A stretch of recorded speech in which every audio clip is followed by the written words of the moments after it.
I'm Carl Johnson, and I'm the director for the C.S. Lewis Institute in Chicago. The mission of the Institute is to live out the legacy of C.S. Lewis by developing disciples who will articulate, live, and defend their faith in Jesus Christ in both their personal and public lives.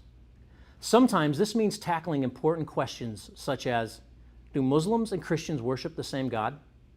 Can Christians love their Muslim neighbors without embracing Islam? How do the Quran and the Bible compare? To answer these and other questions, we recently welcomed Dr. Andy Bannister at a special evening with the C.S. Lewis Institute. Dr. Bannister holds a PhD in Islamic Studies and speaks widely on both Islam and Christianity. He's an evangelist and apologist with Ravi Zacharias International Ministries. Well, tonight the topic they've asked me to speak about and address this evening is this whole question of do Muslims and Christians worship the same God? And it's a very timely question because we live in a very pluralistic context, do we not, in modern America? In fact, in much of the Western world, we live in very pluralistic societies. Where I live in Toronto, and of course, here in Chicago, you can choose from almost any religion you care to imagine, all represented here in this very multicultural city. Here in Chicago, you can choose from Buddhism, Hinduism, Jainism, Sikhism, Judaism, Islamism, secularism. You could even be a Chicago Bears fan. I believe they call that masochism. And not going to be invited back, am I? But of course, that huge religious diversity, that massive religious diversity that I've just described there, of course, raises a question. It raises the question of how do you navigate the choice when you see this huge array of different religions on offer? How do you choose what to believe? How do you know what to believe? And one answer that I think I hear increasingly from many corners of society, and certainly coming through in the mass media very commonly, is the idea that, maybe the thing to do is just affirm that all the great religions of the world are essentially the same. That there are many paths to God. Believe whatever you want as long as you're sincere, and all these kind of ideas we hear in the culture. Whatever you do, don't tell other people that they're wrong, and so on and so forth.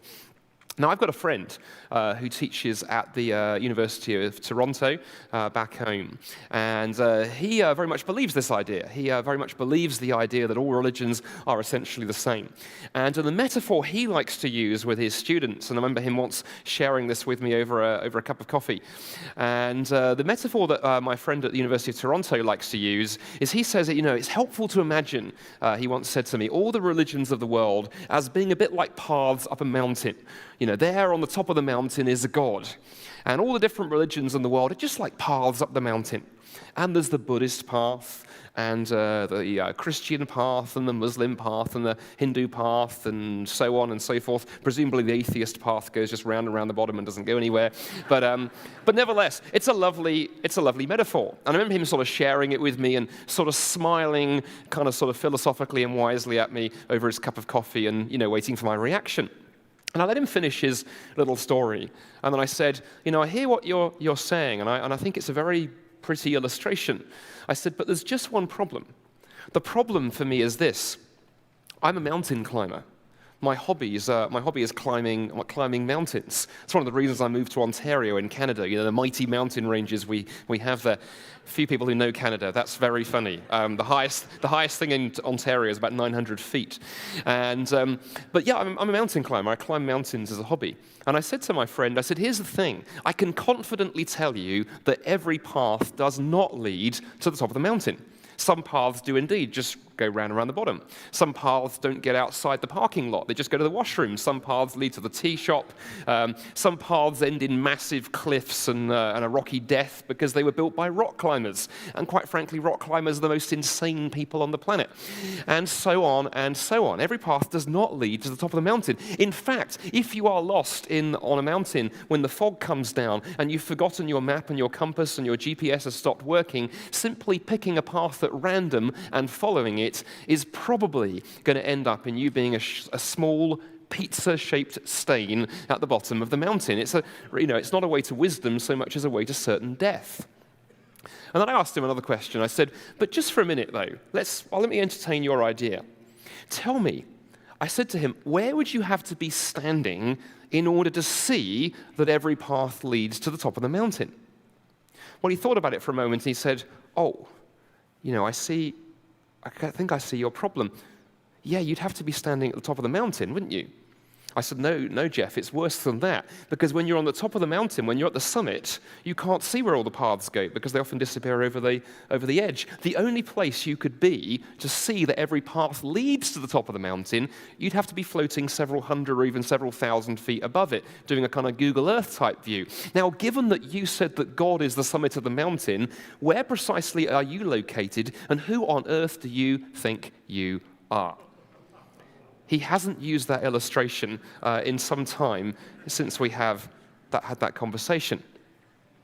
But nevertheless, the idea that all paths lead to the top of the mountain, is an interesting one. You hear variations of it. But one of the other problems with it, of course, it also neglects and overlooks many of the differences between the world's religions. You see, the more you study comparative religion, the more you begin to notice something. It doesn't take a lot of study to discover that the great religions of the world are not superficially different with fundamental similarities. It's the other way around. They are superficial similarities with fundamental differences. And interestingly, all the major religions of the world have a claim of exclusivity built into them.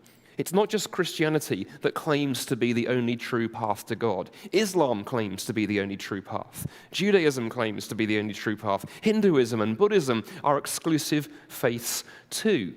And sometimes claims of exclusivity, claims that when we hear somebody saying, I believe I am right and other people are wrong, sometimes that makes us a little bit nervous, particularly in the postmodern world in which we live. But I don't think it should make us nervous. Because there is something about the very nature of truth that means it is exclusive. If 2 plus 2 is 4, that means 2 plus 2 is not 7, 19, or 4037.2, no matter what some economists may try and tell you in today's financial climate. Now, when it comes to religious truth claims, exclusivity is everywhere. And certainly when it comes to Christianity, exclusivity is built and wired right into the DNA of the Christian faith. The claim that the God of the Bible and Jesus Christ are unique is everywhere. It's wired across the whole of the Bible. It's built into the very heart of the biblical story. Let me show you what I mean. If you go to the very start of the Bible, the book of Exodus, the second book of the Bible, you'll find in Exodus chapter 15, verse 11, the account of an amazing song, an amazing hymn that is sung by Moses and the Israelites to celebrate the great rescue that God has performed, bringing them out of Egypt and through the Red Sea and to safety. And in the middle of this amazing song, hymn of praise they sing to God, we read these words: "Who among the gods is like you, O Lord, majestic in holiness, awesome in glory, working wonders? Who among the gods is like you? There is nobody like the God of the Bible," says the Old Testament. Elsewhere in the Old Testament, we read even more exclusive words. In the book of Isaiah, a little bit further on in the Old Testament, we read these incredible claims. "For this is what the Lord says, He who created the heavens, He is God. He who fashioned and made the earth, He founded it. He did not create it to be empty, but He formed it to be inhabited. And He says, I am the Lord, and there is no other." Pretty strong claim of exclusivity. I am the Lord and there is no other. And then when we move from the Old Testament into the New Testament, we encounter famous words like these, falling from the lips of Jesus Christ himself, who said, I am the way, the truth, and the life. No one comes to God the Father except through me. Now, that shocking claim, isn't this incredibly narrow-minded? Isn't it tolerant? Isn't it bigoted? Isn't it restrictive? How can Christians possibly hold on to claims of Jesus like this when we live in a world of so many different religions and truth claims? Isn't it more tolerant? Isn't it more progressive? Isn't it more inclusive to say, like my friend Jeff at the University of Toronto, that all religions are the same? Well, I want to explore this idea a little bit this evening using Islam as a test case and using this whole question I set up at the start of this evening really as a window into the much bigger question of the uniqueness of the God of the Bible and the uniqueness of Jesus. Why is Islam a great test case? Well, firstly, because I've been studying Islam academically for about 20 years now. It's outside of my own faith. It's the religion and the faith that I think I probably understand, or think I would like to think so, that I understand the best. But it's also a great test case because there is a persistent belief, certainly held by my Muslim friends, many of them, certainly held by some of my Christian friends, and certainly a belief that you see popping up in the popular culture time and time again, that Islam and Christianity are fairly similar. And one of their similarities is this idea that the God of Islam, the God of the Quran, is the same as the God of Christianity, the same as the God of the Bible. They are essentially the same God. And the question I want to explore tonight, this evening, is simply, does that idea stand up? Does that idea stand up? See, one of my colleagues who teaches at Oxford University, Os Guinness, a very well-known writer, some of you may have heard of Os or encountered his teaching before, he once said something very interesting. He says, contrast is the mother of clarity, by which he's saying when you compare two things, you often understand them both a little bit better. And it's one of my contentions that when we look at the God of the Quran and when we look at Islam, for those of us who are Christians or know a little bit about Christianity, we can actually see Christianity more clearly because we're comparing it to an alternative worldview and an alternative religious system. And so what I want to do this evening really is look at four claims that the Bible makes about God. Four claims and four ideas that are central to the biblical understanding of who God is. Ideas actually shared by both Jews and Christians in many cases. And then show how, when we look at the Quran and what it has to say about Allah, about God, how very, very different its understanding of God is. Let's begin with the first one. The God of the Bible is a God who is relational. He's a relational God. We see this from the very start of the Old Testament. If you turn to the third chapter of Genesis, the first book of the Bible, you discover something fascinating. Immediately after, the God of the Bible has made everything. He's created the universe. He's brought atoms and particles and the laws of physics into existence. He's created planet Earth and the ecosystem and animals and plants and seas and oceans, and culminated in that the pinnacle of creation, human beings, you and I. The God of the Bible, what does he do next? Well, according to the Old Testament, he's found walking and talking in the Garden of Eden with Adam and Eve. He steps into creation and begins relating to his creation. You read a few chapters on in the Old Testament and you discover that God walks and talks with Abraham. He walks and talks with Moses. In fact, the book of Exodus says that God would speak with Moses face to face, like a man speaks with his friend. Further on, God speaks with his people throughout the Old Testament, in fact. And then when human beings disobey God, when a gap opens up in the relationship between human beings and God, and that relationship between human beings and their Creator is fractured and damaged, well, the rest of Scripture and the rest of the Bible is a story of the relational God searching humankind out, pursuing us, rescuing us, wanting to restore us into relationship with him. And the whole end of that, the whole purpose of that is set out in the very last book of the Bible. And the penultimate chapter of the Bible, in the book of Revelation, chapter 21, verse 3, sets out this incredible vision of what heaven will be like. Heaven, according to the Bible, is not a place where human beings sit on clouds playing harps with the angels for eternity, but is a place where, once again, there is relationship with God. And we read, the dwelling of God will be with men, with mankind, and he will live with them. They will be his people, and God himself will be with them and be their God. God is primarily not interested in us merely believing in him or keeping his commandments, important as those are. But the biblical cry on page after page is that we might be in a relationship with him. And that's what it means to be a Christian, to be a follower of Jesus, somebody who is in a relationship with God and can, as Jesus taught, call God Father. Well, that's the Bible, the God who is relational. What about the Quran? What does the Quran have to say on this topic when it comes to the question of God? Well, really, the Quran does not describe Allah, does not describe God in relational terms. You can read the 114 chapters of the Quran, and this is pretty clear, that the Quran really describes a God who is distant and, to some extent, remote. Transcendent is the theological term. Nowhere in the 114 chapters of the Quran does the Quran ever invite its readers to enter into a relationship with God. That invitation is not there. Furthermore, the Quran borrows and retells many biblical stories that turn up on the pages of the Quran. And one of those stories is the story of Adam and Eve in the garden. The Quran retells that story 7 separate times there in the text. And when it retells the story, there are some similarities, but there are also some differences, some changes that are made in the Quran to the biblical story. And one of the noticeable changes is that beautiful passage in the Old Testament that describes God walking and talking with Adam and Eve is removed. God does not walk and talk in the garden with Adam and Eve. Interestingly, when you read some of the quite beautiful in the Arabic, the descriptions of paradise, of heaven there in the Quran talks about things like rivers of wine and beautiful fruit trees and crystal clear fountains and other kind of things that are there in its description of paradise. But one thing is missing.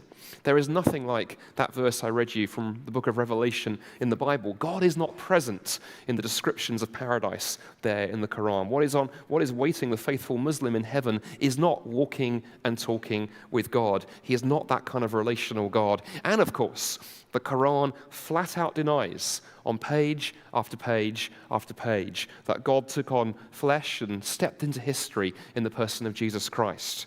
The God of the Quran is missing, as it were, from the beginning of history, missing from the end of history, and missing from the middle of history.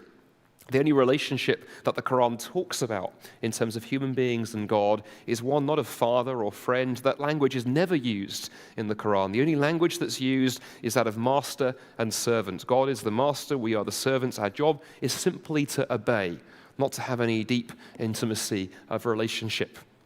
Now, don't take my word for this. I'm a Christian scholar of Islam. I'm British, and the British are known for being arrogant and intolerant. I saw who laughed. I saw who laughed loudly down here. We can talk afterwards. Let me share with you some words from a leading Muslim scholar writing today, Shabir Akhtar, actually based for a while here in Chicago, now teaches at Oxford University. I think the last time I touched base with him. And in a book that Shabir wrote a few years ago, he makes exactly the same point that I've just made to you, but from the Muslim perspective, writing as a Muslim scholar. And I think his words are very helpful. He says, Muslims do not see God as their father. Men are servants of a just master, but cannot, in Orthodox Islam, typically attain any greater degree of intimacy with their Creator. Fascinating and honest words. They're just servants, in other words. In contrast, it's interesting that Jesus Christ specifically said to his followers, I no longer call you servants, but I call you friends. And that relational difference, I think, lies certainly at the heart of the difference between Christianity and Islam in its understanding of God, but it also actually in many ways lies at the heart of the difference between Christianity and every other religion, certainly that I've studied, and in many ways reveals Christianity to be far more than just a religion. And in fact, I'm often asked the question, do all religions lead to God? And increasingly, when I'm asked that question, I like to look my questioner in the eye and say, you know what? I don't think any religion leads to God. I don't think any religion leads to God. Only God can lead you to God. And that is what Christianity claims has happened in the person of Jesus Christ. And it's a claim utterly unique as far as I can see. So the God of the Bible is a God who is relational. Secondly, he's a God who can be known. He's a God who reveals himself and can be known. Now, here's the interesting thing. I don't know if you've noticed this, but it's only possible to have a relationship with somebody if they make themselves known. Have you thought about this? If you were to walk out of here this evening, if you've come on your own this evening, if you're single, if you're married, this thought experiment, don't engage in it, there'll be trouble.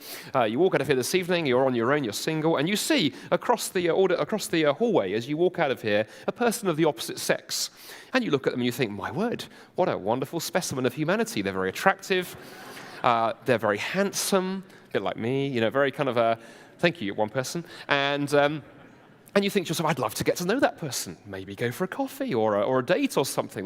There's definitely chemistry.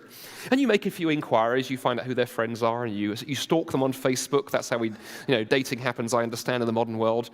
And anyway, and it turns out there's a bit of a problem. The person that you are attracted to, the person who has kind of captured your imagination, is basically quite a nervous person. They only ever come out of their room, their apartment, maybe once or twice a year for an event like this, or maybe to, I don't know, go to the doctors or something. The rest of the time, they just hide away in their room and they, order everything they need on Uber Eats and never set foot outside. And so, apart from, of course, when they attend meetings with the local Agoraphobics Anonymous Society, problem is that's a closed-door meeting, and that's a quality joke. Thank you very much. I'm here a week, and. So the problem is this, though. You can't get to know them, can you? Because they've hidden themselves away. You couldn't have a relationship with that person because they haven't made themselves known. They've hidden themselves. In order to have a relationship, the person that you want to relate to has to be willing to make themselves known. And this is interesting. This doesn't just apply to human beings. That applies to God. If God were to hide himself away in heaven, not reveal himself, just give us brief clues to what he's like, no form of relationship would be possible with him.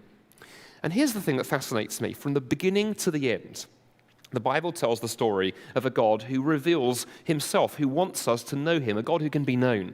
The God of the Bible doesn't just reveal his intentions, his will, and his commandments, but the God of the Bible also reveals his character, his heart, his very own self, his very identity. I alluded a few moments ago to the story of Moses and his kind of relationship with God. And one of the most famous stories in the life of Moses is that powerful encounter that Moses has at the burning bush, where God speaks to Moses personally. And what does God do? He reveals to Moses not just commands and instructions, but he reveals to Moses his very own name, Yahweh, which the rough English translation of that is the one who is, I am, the self-existent one.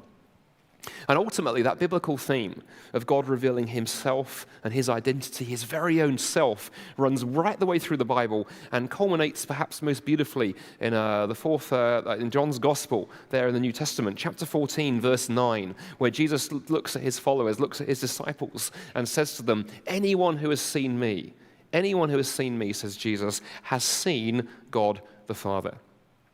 Well, not only does the God of the Bible reveal his name and his character, his very own self, because of that willingness of God to reveal himself, to be known like that, he can ask us to reciprocate and to know him. And so in a passage like Jeremiah 9, verses 23 and 24, there at the heart of the Old Testament, we read this incredible verse of the Bible where it says, let not the wise boast of their wisdom, nor the strong boast of their strength, nor the rich boast of their riches, but let the one who boasts boast in this, that they understand and know me, says God. The God of the Bible is a God who reveals himself and asks us, invites human beings into a relationship where they might know him, not just know about him, but know him. Now, what about Quranic theology? What about what the Quran says about Allah, about God? Do we see anything similar? Well, no, once again, we see that the Quran's understanding of God is significantly different, at least on this issue, to the biblical understanding. The God of the Quran is not a God who can be known personally. Nowhere is that offer, that invitation to know a God in a relational term ever extended.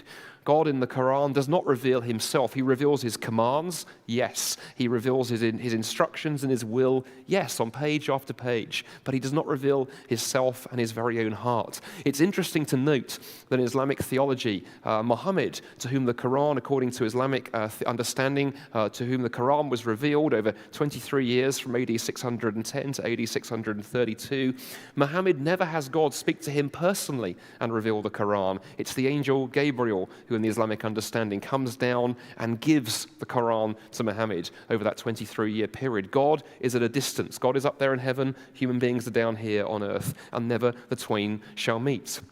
Again, the Quran retells biblical stories on frequent occasions, and the story of Moses and the burning bush is there in the Quran. But the Quran has changed the story.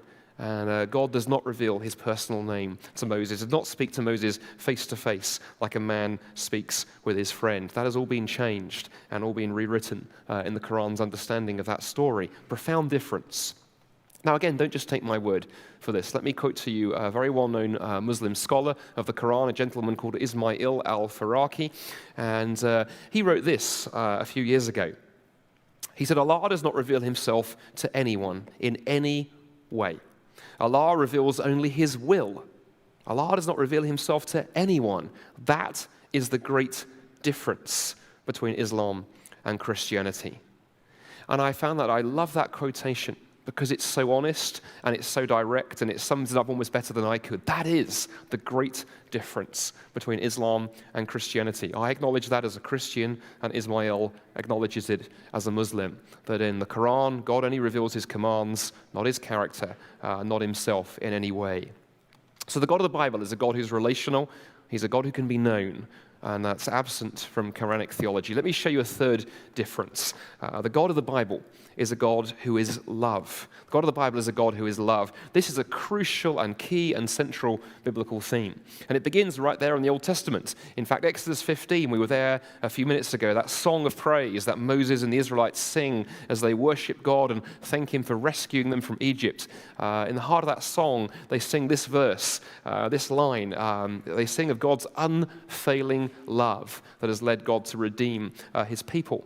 And that theme of the love of God runs through the Old Testament and runs on into the New Testament, where it's perhaps summarized and culminated and reaches a climax in 1 John 4, verse 16, where we read one of the shortest verses in the Bible, where we're told, God is love.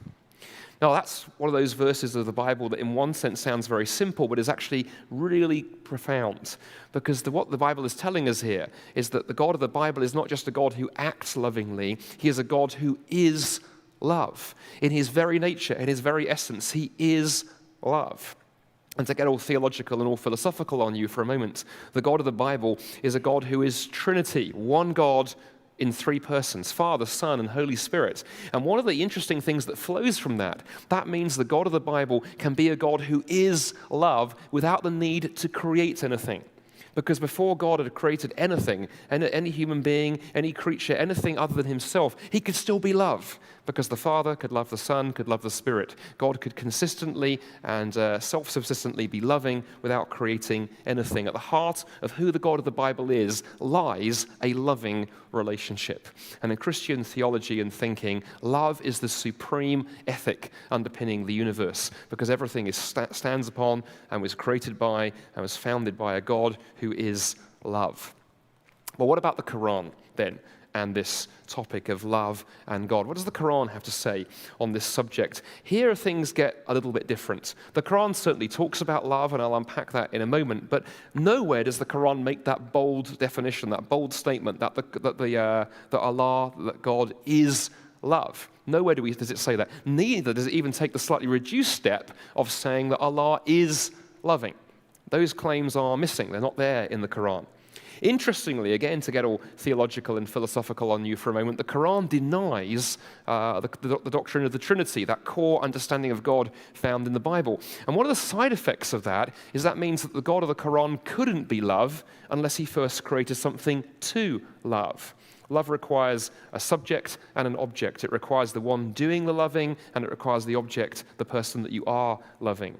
And the God of the Quran could only be a loving God if he first created something other than himself to love, which is a philosophical problem that kept early Islamic theologians up at night in the first 300 or so years of the Islamic era. But there's an interesting feature, though, about how the Quran does talk about love and God. The Quran does use the word love in connection with God. In fact, it uses the word about 28 times. It uses the Arabic word for love and attaches it to something about God. And I did a little word study on this a few years ago, and there's something quite interesting going on. Of those 28 times that the Quran uses the Arabic word for love and connects it to God, something interesting is going on. 22 of those occasions are negative. That's about 79% of the times the Quran uses the word love to apply to God. It's negative, by which I mean the Quran describes the kind of people God doesn't love. God doesn't love the rebellious. God doesn't love the unfaithful. God doesn't love those who disobey. God doesn't love those who go wrong, those who boast, those who are ungrateful. The list goes on and on and on of the people that God does not love. Of the 6 remaining times, which are more positive, where the Quran uses the word love, it's to tell you what you have to do to earn God's love. God will love you if you are obedient. God will love you if you first do something for him. God will love you if you are faithful. And nowhere is there any offer of unconditional love, any sense that the God of the Quran takes the first move in loving. Everything is based on us first loving God. And in fact, so I think nervous and unsure of itself is the Quran in talking of the love of God that many Muslim theologians have actually come right out and said it is perhaps better for Muslims not to use the word love when talking about God. Here is a gentleman called Murad Hoffman, well-known Muslim scholar, who has written widely on this very, very subject, in fact, and at a conference in the Middle East a few years ago, said this. He said, Allah is self-sufficient. This fundamental self-description excludes that Allah is in love with his creation. It is safer and more accurate not to speak of love when addressing his clemency, his compassion, his benevolence, his goodness, or his mercy. It is safer not to speak of love, he says in this article he wrote. You know, that's a profound difference, fundamental difference from the God of the Bible, who we are told on page after page after page loves even the sinner, even the rebellious one. This is perhaps most beautifully illustrated in one of the most famous stories that Jesus ever told, the so-called parable of the prodigal son, illustrated here in this very, very famous painting by Rembrandt called The Return of the Prodigal. And if you've ever read that story in Luke 15, or if not, go read it sometime, it's a beautiful story of a father who had two sons, and both sons abuse him and let him down and are rude to him and dishonor him. And one son by kind of running away and wasting half of the family inheritance on wild living, and the other son by being so uptight and moralistic and hyper-religious that he basically doesn't return his father's love. And Jesus told this parable, and in the story that Jesus told, the father represents God, but he has this incredible love for both of his rebellious sons. And Jesus used it to describe this incredible love and offer of forgiveness that God extends even to those of us who are far from him, even to his enemies. In fact, elsewhere in the Bible, we read these incredible words. God demonstrates his own love for us in this, that while we were still sinners, while we were still his enemies, while we wanted nothing to do with him, Jesus Christ died for us. Central claim of who the God of the Bible is. So the God of the Bible is a God who is relational. He's a God who can be known. He is a God who is love. One last crucial thing that the Bible has to say about God, and that's that the God of the Bible is a God who has suffered. Now, before I unpack that a little bit, I want to tell you why this is important, and perhaps one of the most important things that the Bible has to say about God. It's important for this reason. We live in a world where there is suffering and injustice and brokenness and pain, and we only have to open the newspaper or turn on the television or immerse ourselves in Twitter for more than about 30 seconds, and you can find near daily examples of the mess that we as human beings have made of the world that we find ourselves in. Now, the interesting thing is, faced with that kind of world, God could sit up there in heaven and look down on what we've done and say, well, I'm glad I don't live down there, quite frankly. Look at the mess those idiots have made of the world I created. Well, the God of the Bible is not that kind of God. The God of the Bible is a God who has not stood aloof from this world of suffering and pain and injustice and evil, but a God who has stepped into that world and done something about it. And in so doing, has taken evil and suffering into himself and has suffered in the process and knows what it means to suffer. And that's hugely important when you experience, as we all will at some point in our lives, suffering or injustice or evil or any of those kind of things. Let me illustrate why it's important with a story. The gentleman on the screen behind me bore the remarkable name of Horatio G. Spafford. He actually lived here in Chicago, and he was a Christian lawyer, very successful in business. He'd made a lot of money. He was very influential politically. He'd been involved as a younger man in the abolition movement, and that won him lots of friends and influence. He was very well known in church circles. Very, very successful man. Well as all of that success, he had a wonderful family. A wife called Anna, to whom he was devoted, a young son, and 4 beautiful daughters. Everything was going well. It was going well in business, in politics, in family life for Spafford. And of course, easy to be a Christian, easy to be a believer in God when life is that good. Well, in the 1870s, everything began to go wrong for him. In 1870, tragedy struck. His businesses suffered a number of setbacks, and he lost a lot of money. But more importantly to him than that, his young son contracted scarlet fever and died quite rapidly. His wife, Anna, also fell ill, and she almost died.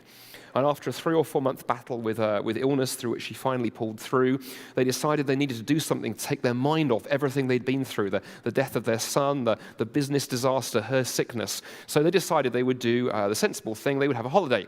And they booked a vacation, they booked a trip to go traveling and see the great sights of Europe. Now, at the last minute, a business emergency arose, and Horatio had to remain behind here in Chicago. So he sent Anna and the 4 daughters on ahead on one ship, and Spafford would follow behind a few days later on a second ship, and they'd be reunited on the other side of the Atlantic. That was the plan. Well, on the 22nd of November, 1873, the ship that his wife and daughters were on struck another ship in the middle of the Atlantic Ocean and sank to the bottom in just 12 minutes. Hundreds of people lost their lives in that tragedy. Anna was one of just a handful of people who were picked up and rescued. She was taken to Cardiff in Wales in the United Kingdom, from where she telegraphed home to Horatio here in Chicago these words: "Saved alone, whatever shall I do?" Horatio took the very first ship he could get a ticket on, get a place on, across the Atlantic Ocean to be reunited with his wife.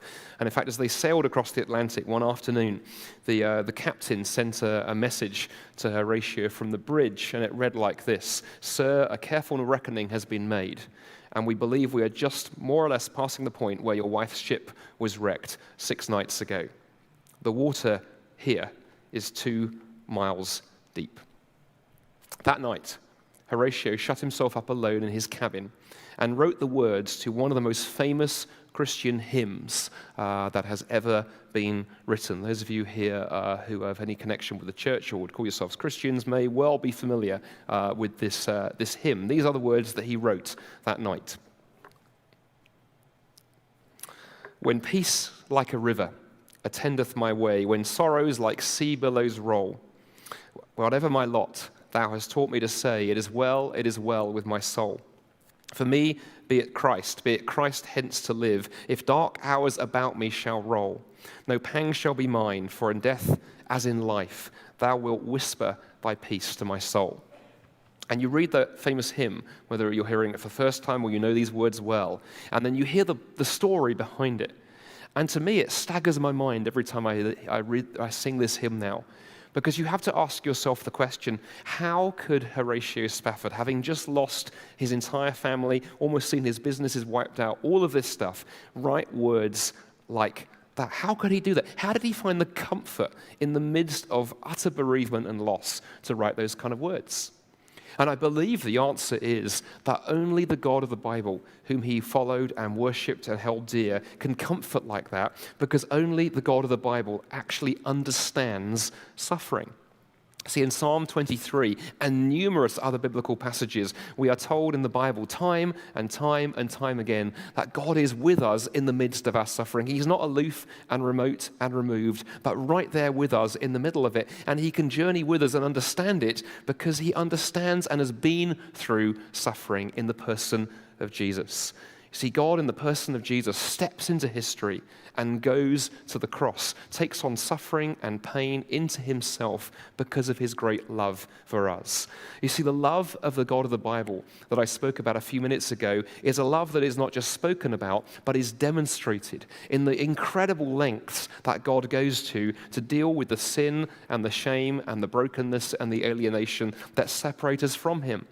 The Bible tells us that God is moved by our pain and our suffering, that he grieves for his people, grieves over our rebellion and our alienation and our disobedience and the distance that we have from him. And that was why in Jesus and the cross, God decided to do something about it. God paid a price to deal with our brokenness and our rebellion and to bring us the offer of forgiveness and reconciliation to him.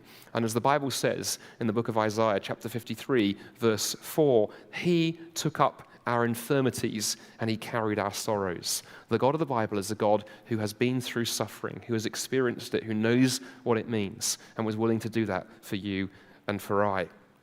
What then of the Quran and its understanding of God on this particular issue? Does the God of the Quran, is he a God who understands suffering? Well, this is perhaps the most clear of the differences between the Quran and the Bible when it comes to the subject of God, because the God of the Quran is not a God who has suffered.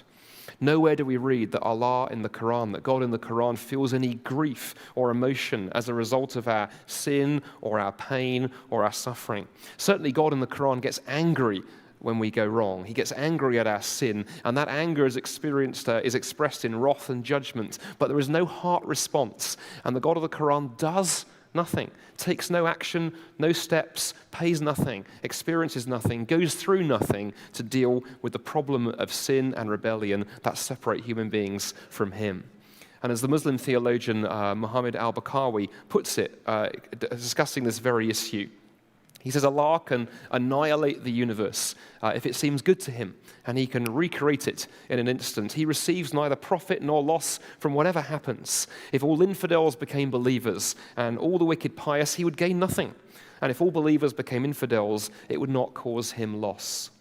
Indeed, as you read on in the Quran, you discover that not merely has the God of the Quran done nothing about the problem of sin and injustice, but according to Quranic theology, human beings, we must carry the weight of our own sin, hoping that on the day of judgment, the good deeds that you do, the obedience that you carry out, outweighs your disobedience and your rebellion, and you can basically pay off your own debts. As the Quran puts it in Surah Al-Isra 17, verse 15, no bearer of sin can bear the sin of another. Although I've always found that a fascinating verse, because when I was first dialoguing with Muslims back in my early days of studying the Quran, my Muslim friends would quote me this verse and say, you see, the cross and what Jesus did, paying the price for your sin, is impossible. No bearer of sin can bear the sin of another. And then it struck me, the interesting and enigmatic clue, even there in the Quranic text. Because what about one who is not a bearer of sin? Could one who is sinless bear the sin of another? And the interesting thing that many people are not aware of is that one of the things that Christians and Muslims have in common is some of the things that we do believe about Jesus. Because Islamic theology has always taught since the very beginning that Jesus is the only human being who was ever sinless. The Quran hints at that idea, and it's unpacked in later Islamic theology. Could it be that a sinless one has borne our sins that we could not bear ourselves? See, when you look at the God of the Bible, all of these themes play together when you look at what the Bible says about God. The God of the Bible is a God who's relational. He's a God who can be known. He is a God who is love, and whose love has been demonstrated in what he has done to deal with sin and rebellion and suffering and pain.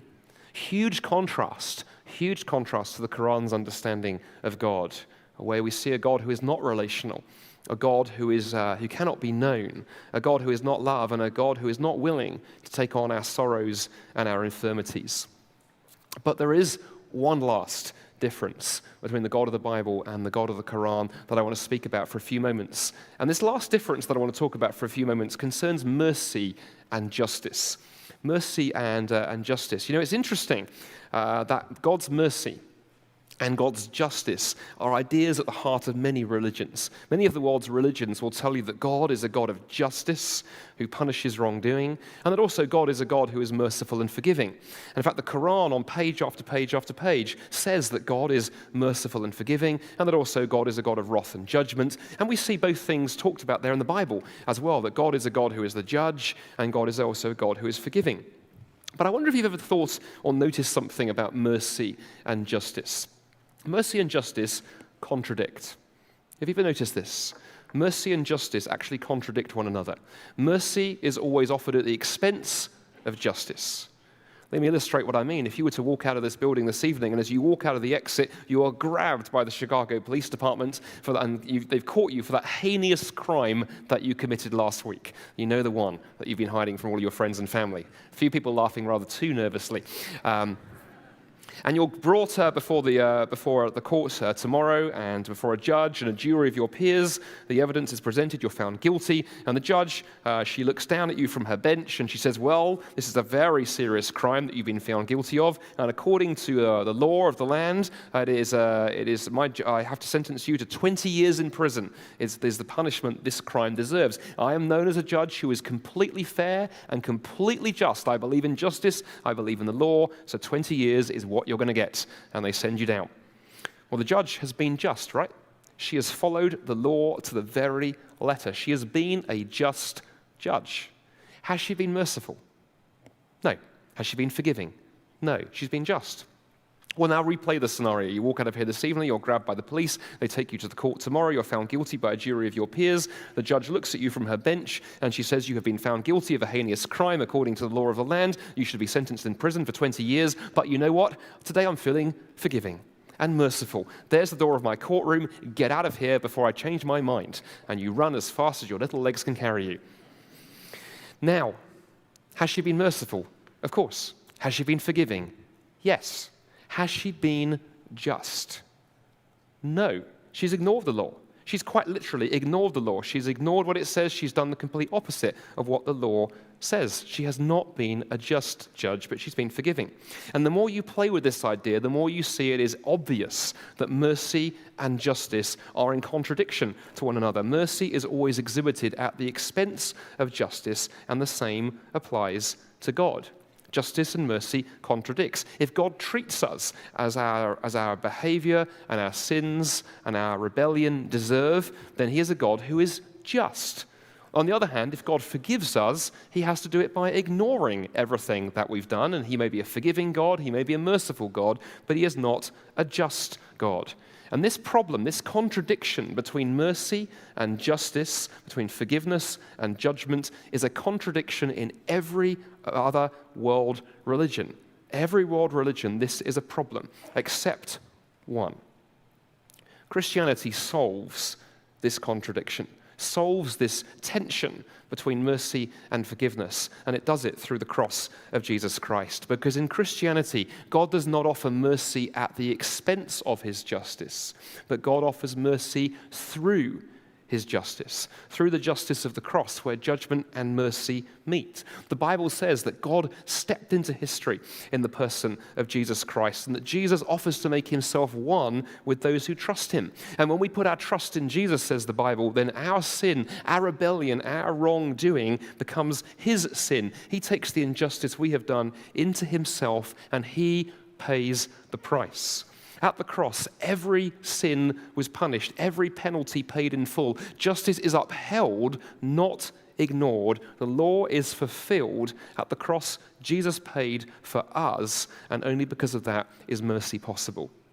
See, the Bible is clear on page after page after page that God will judge the world. And everything that has been done will be brought out into the light. Every injustice, every sin, every evil, every secret thing, every wrongdoing will be punished because God is a God of justice. See, if we are forgiven and welcomed into God's heaven, it won't be because God has looked at what you've done and gone, yeah, I know, it doesn't matter. I'm a God who can just play fast and loose with justice. You will be welcomed into heaven on one criteria only, because in the cross of Jesus Christ, God has passed judgment on what you and I have done, said it is worthy of death. And then if you are one with Jesus Christ, he takes your place and takes the blow on your behalf. We are forgiven because sin matters. It matters so much that Jesus paid a tremendous price to deal with it. If we accept Christ, we are forgiven because he has paid. If we reject him, we will be judged and we will pay. Either way, the price of justice has to be paid for God to be a God who is just.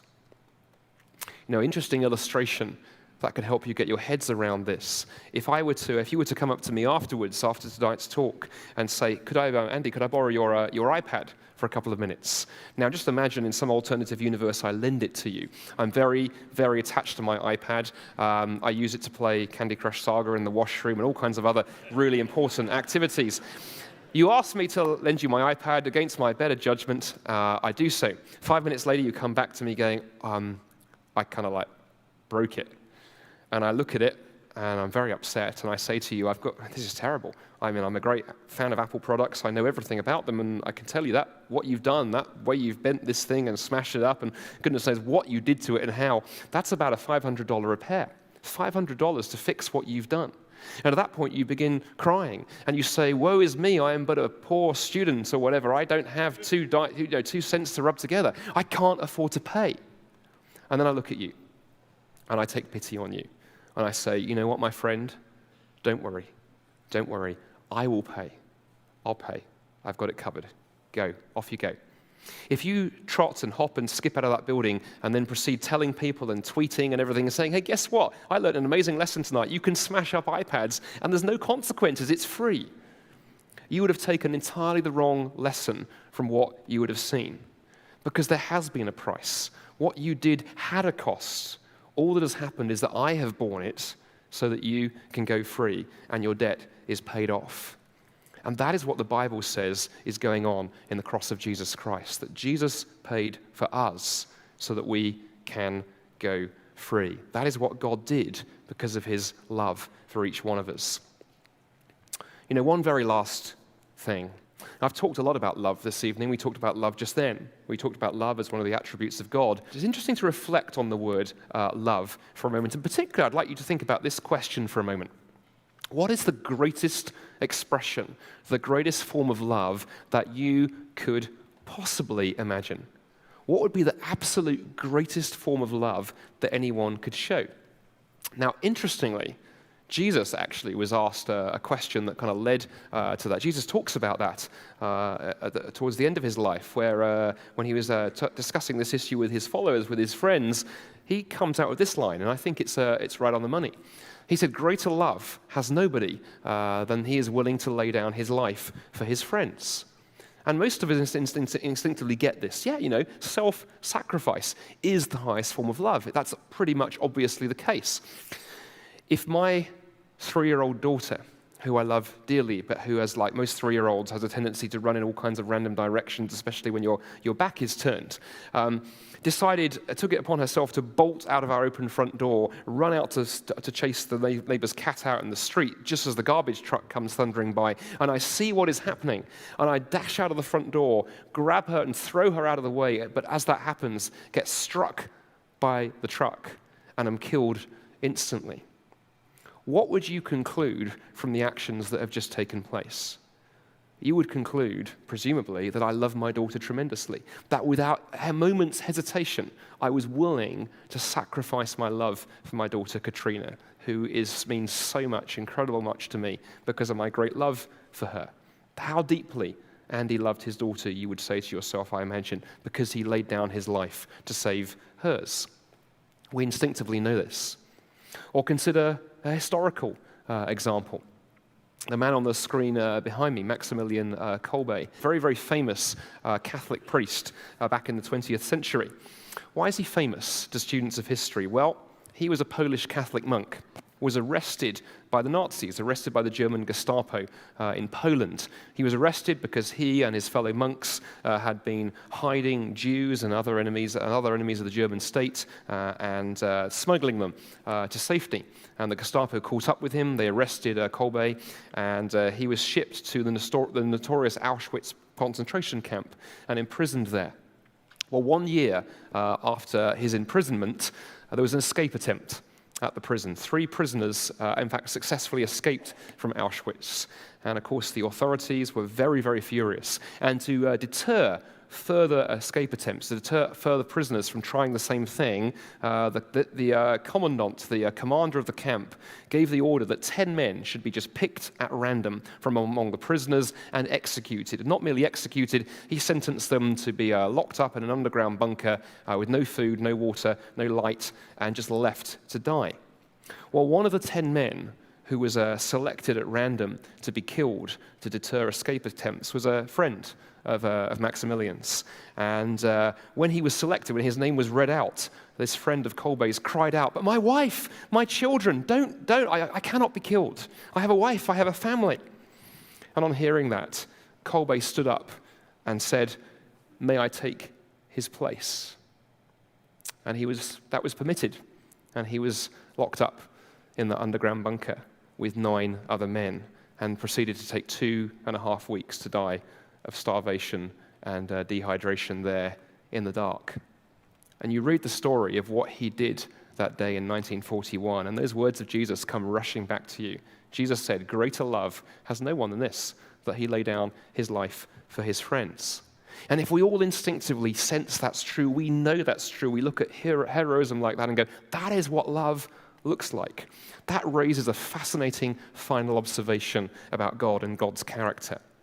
You see, if God is truly a God of love, if you believe that God is a God of love, then of course God, because he's God, is also the greatest possible being, the very greatest being who exists. That's what it means to be God. And that therefore means if God is going to demonstrate love, then the form of love that God demonstrates must be the highest form of love. How could it be that mere mortals like you and I could be more loving and demonstrate a greater love than God can? That is nonsensical.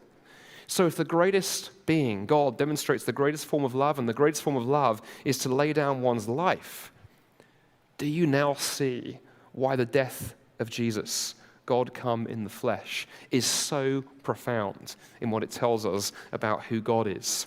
You see, if Jesus is who he claimed to be, not a mere man, but God come in the flesh, God stepping into space and time, God getting his feet dirty with the with the dust of the world, and his nails bloody with his hands bloody with the nails of the world, then what we see in his willingness to go to the cross to deal with our brokenness and our sin and our rebellion and our hang-ups is the greatest act of love by the greatest being, a God who loved us so much that even while we were his enemies, he loved us so much that he was willing to do that.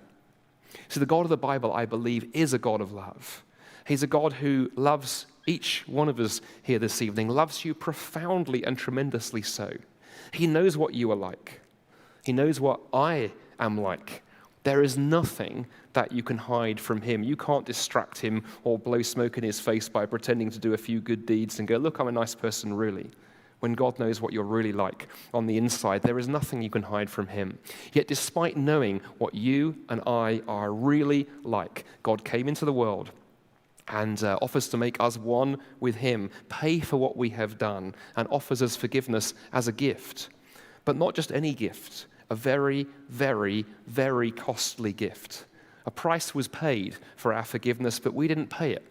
We didn't earn it. It was the greatest possible act of love by the greatest being to demonstrate the greatest gift of all, forgiveness and mercy, but not at the expense of justice, while justice was upheld.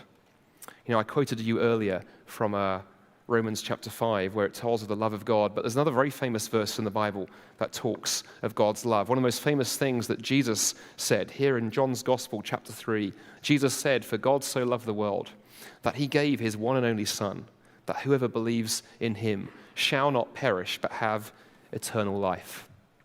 You see, if God was merely an abstract principle, if God is merely a philosophical idea, if God is some distant deity sitting up there in heaven who has never stepped into space and time and taken action, quite frankly, that God would be fundamentally irrelevant. But the God of the Bible isn't that kind of God. The God of the Bible has stepped into history in the person of Jesus, and that changes everything. Because the God of the Bible is relational. The God of the Bible can be known. The God of the Bible is love. The God of the Bible has suffered. The God of the Bible is truly merciful and truly just and is truly love. And there is quite simply no other God like him. Thank you for listening so kindly and so patiently. The God of the Bible is a God of love, and he is a God who suffers on our behalf. Os Guinness once said that Christianity is the only religion whose God bears the scars of evil. There really is no God like the triune God, and at the C.S. Lewis Institute, it's our goal that you discover this truth personally. And if this truth is a reality for you, it's our mission to help you grow into that truth and to live it out. We'd love to encourage you further in your life of discipleship, so please let us know how we can minister to you and your church. You can find us at cslewisinstitute.org/Chicago. Thank you for joining us for this important discussion.